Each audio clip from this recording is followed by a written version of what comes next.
ఇలాగ చల్లని ఇదంతా నిజాన్ని ఉండాలి. నిజంగానైతే చల్లని కబుర్లు చెప్పుకోవచ్చు. సరే చల్లని కబుర్లు చెప్పుకున్నాంలే. నువ్వు వస్తే నాకు ఎంత సంతోషమో తెలుసా? అవును, నాకు కూడా నువ్వు వస్తే నాకు కూడా చాలా సంతోషం.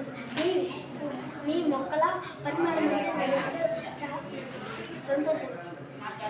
నా నీళ్ళ తల్లి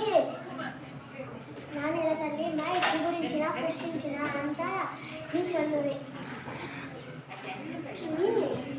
పూల వాసన కంటే నీ చుట్టూ ఉన్న మట్టి వాసన అంటే నాకు ఎంతో ఇష్టం.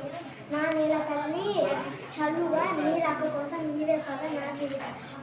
నువ్వంటే నేను వస్తాను, నేనంటే నువ్వు వస్తాను, అంతా చిత్రంగా ఉంది కదా. నా నీళ్ళ